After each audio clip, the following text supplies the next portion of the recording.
शिलोंग से राजीव रंजन भी हमारे साथ मौजूद हैं।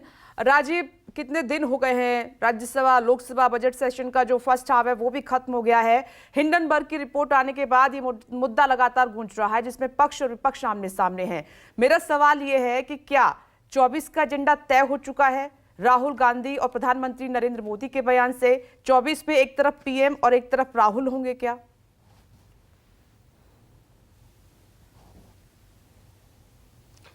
देखिए विपनेश, 2019 का लोकसभा चुनाव भी राहुल गांधी ने कुछ इसी तरह के मुद्दों को आगे रख करके किया था और बार बार वो अपने 2019 के चुनाव में यही बात वो कह रहे थे।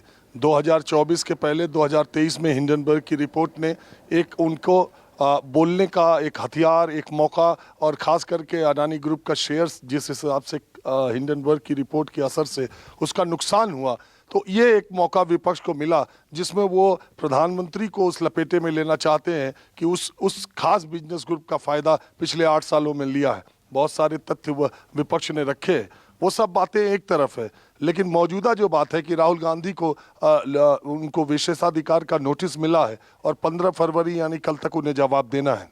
इसके बाद की जो प्रक्रिया संसदीय होती है, स्पीकर ये तय करते हैं कि विशेषाधिकार प्रस्ताव लाया जाए या न लाया जाए। पूर्व में अगर भारत की संसद का इतिहास आप देखेंगी तो जनता पार्टी गवर्नमेंट के समय इंदिरा गांधी की सदस्यता लोकसभा की जब वो चिकमंगलुरु से चुनी गई थी, तब उनकी सदस्यता इसी विशेषाधिकार प्रस्ताव के आधार पर चली गई थी लोकसभा से। अगर आप देखें सुब्रमण्यम स्वामी का राज्यसभा में उनकी सदस्यता, उनको निष्कासित कर दिया गया था विशेषाधिकार प्रस्ताव को लेकर के। तो अभी स्पीकर क्या फैसला लेते हैं और विशेषाधिकार प्रस्ताव लाया जाता है, इस पर क्या होता है। हालांकि पीछे के कुछ सालों में इस तरह के जो विशेषाधिकार प्रस्ताव आए वो आगे नहीं बढ़ पाए नोटिस से, पीछे के ऐसे रिकॉर्ड है। लेकिन ये जरूर है कि राहुल गांधी ने जो कुछ भी संसद में कहा है, लोकसभा में कहा है, उस पर उनको घेरने के लिए बीजेपी की तरफ से ये प्रयास किया गया है कि शायद अब वो बोलना बंद करें, और अगर उनके पास तथ्य नहीं है, केवल प्रेस रिपोर्ट और सुनी सुनाई बातों या गूगल पर सर्च के आधार पर वो प्रधानमंत्री की गरिमा या उनकी मर्यादा या उनकी छवि को खराब करने की कोशिश कर रहे हैं, तो शायद अब वो मान जाएं इस तरह की नोटिस देने के बाद। ये रणनीति रही होगी। दूसरी बात यह है, चूंकि अभी आपके कार्यक्रम शुरू होने से पहले बहुत लंबे समय तक गृह मंत्री अमित शाह का इंटरव्यू चला, उसमें सारा तमाम बातें नॉर्थ ईस्ट की वो कहीं। पिछले 15 दिनों के आसपास हो गया, मैं भी नॉर्थ ईस्ट में हूँ और यहाँ पर चुनाव हो रहे हैं। आमतौर पर हम ये सोचते हैं कि संसद में हंगामा जिन मसलों पर हो रहा है, संसद ठप है, बजट सत्र का है और इतना शोर शराबा है, तो उसका असर जो राज्यों के विधानसभा चुनाव होते हैं उस पर होता है। देखिए, मैं त्रिपुरा में भी था और मैं अब मेघालय में भी हूँ।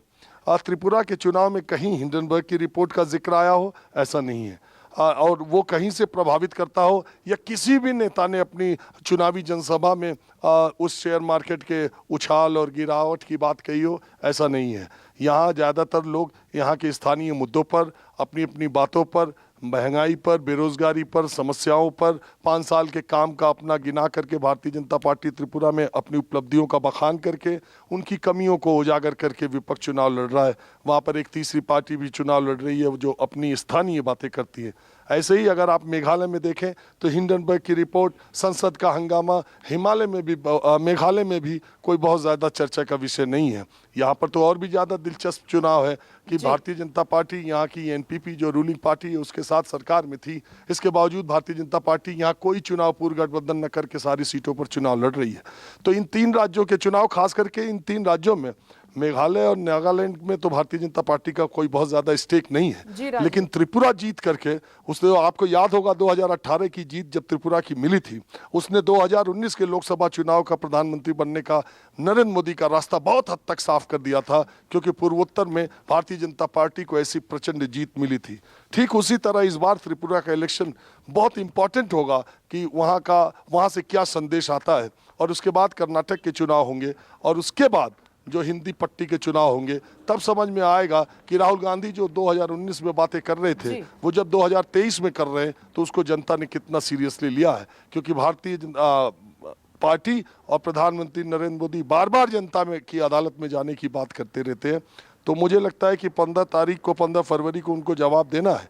उसके बाद स्पीकर पर बहुत हद तक तय करेगा कि अगर वो विश्वास प्रस्ताव लाते हैं और फिर वो आगे तक जाता है तो क्या राहुल गांधी की जो वायनाड से लोकसभा की सदस्यता है उस पर भी खतरा पैदा हो सकता है क्या? आप सही कह रहे हैं राजीव। नमस्कार, मैं हूं मानक गुप्ता। अगर आपको हमारा ये वीडियो पसंद आया हो तो इसे लाइक और शेयर जरूर करें और हाँ, हमें सब्सक्राइब और फॉलो करना ना भूलें ताकि आप देश और दुनिया की कोई खबर मिस ना करें। तो जुड़े रहिए हमारे साथ और देखते रहिए न्यूज़ 24।